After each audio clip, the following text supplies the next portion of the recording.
Hi everyone, today we're going to talk about cool Japanese face masks.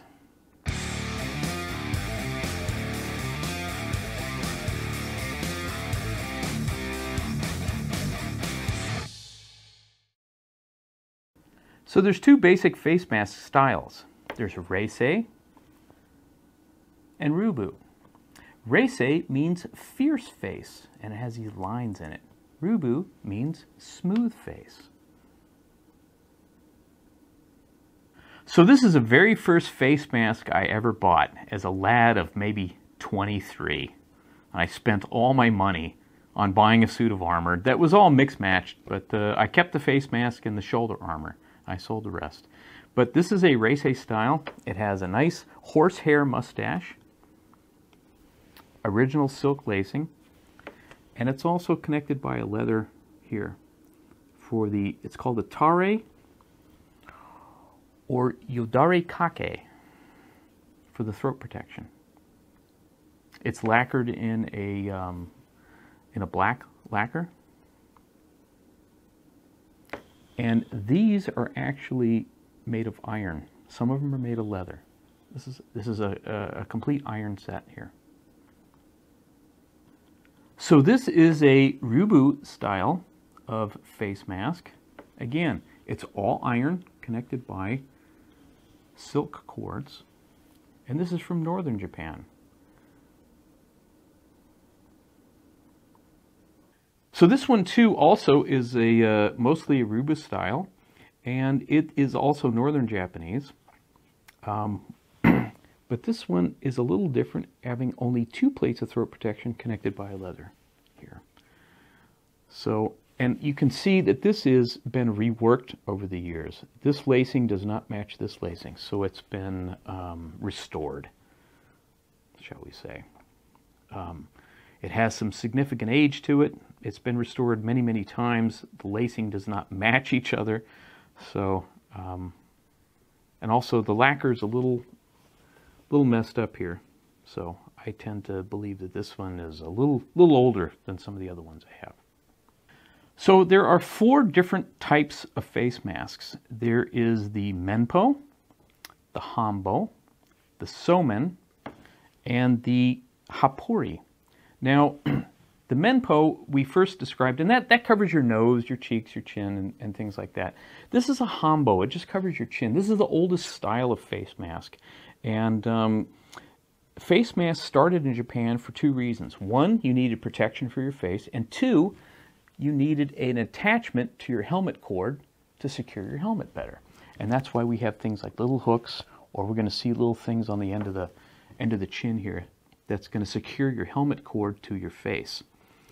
And this is an interesting style of Hombo, which is a chin style armor. It covers your cheeks too.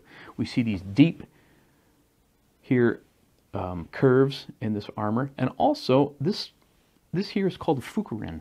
Fukurin, we call it edging, and this is a leather fukurin, so it's called a kawa or gawa fukurin.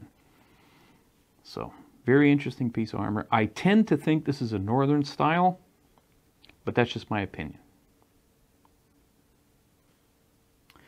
So here we have another Hambo, which is very, very different, very unusual, and has these lines in it called Yasurime. And it's always associated with Reisei style face mask. Even though this is very smooth, when you put these lines in it, it gives you the fierce face. And if you see something with lines in it, you buy it, because those are really expensive. Also, you can see it has applique too. So, and again, I can't remember the Japanese name for these applique. You can look them up. But this is a really nice Hambo.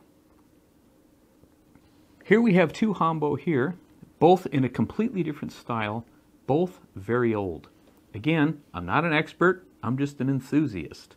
But I have, how would we determine that they're old? Have some clues.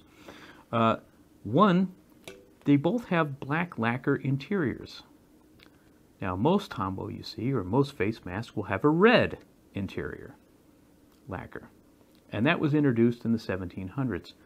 But if you have black, it's usually older. And you see how wide this one is? And how plain these are. These are for a time when warfare was gangbusters in Japan. This is during the 1600s when they're killing each other and left and right. So armor was being pumped out, and it was very utilitarian. So you can see both of these are in that style. Okay, here's another Hombo, and this is a really fun one because it's referred to as a monkey face style. And that's where you have these in-cuts here with a very high cheek protection. And I can't remember the name in Japanese, but monkey face style. Very fun. So here we have two Mempo that are not old. They're new. And when I mean new, I mean made in the 1900s. Very interesting. We see this one does not have very clear embossing on it. It's a little sloppy. This one is very clear here, but we see the chin, if you can see this at an angle, the chin is straight. If you have a nice deep curve, that's remnant of high quality craftsmanship. These are straight here. So that's one of the reasons you can tell. Now I bought these for cheap online, so I didn't get ripped off because I got them for next to nothing.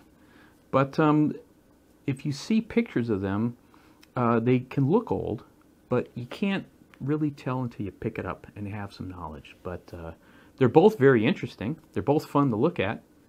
So, but they're not old. Here's another one that I believe that's old. It goes with the suit of armor, and we're going to do a full suit of armor. We're going to do a couple more videos here on Japanese armor. But this one's very interesting. It's a very heavy iron plate. I believe it's from northern Japan. And on the sides here, we see these piercings. And they look like hearts. That's called a boar's eye. So this is a very manly symbol. Now we see hearts on a suit of armor in the West. We're going to say, wait a second, what's going on with this guy? But in Japan, very different. And piercing is called tsukashi. So, and it's done with a drill and a file. Again, very, very heavy iron plate. Very heavy. So if you notice, a lot of these Menpo, the nose is removable. And that's for a couple of reasons. One, helps you breathe better. Two, helps you breathe better. So, a lot of Mempo were worn without the nose in combat, and you'll see that in a lot of drawings and a lot of artwork depicted in Japanese warfare. So if you guys want to know more about Japanese armor masks, I recommend this book. It's very good. It's called Kakchu Men, which means armor face. Comes in a slipcover. Here we go. Now it's a little expensive. However, there is a paperback version. This one is the same book. It's a little cheaper. And one more book too, I also recommend, is the Watanabe Art Museum book. And on page 207, we have a description of face masks. And yes, I did the illustrations.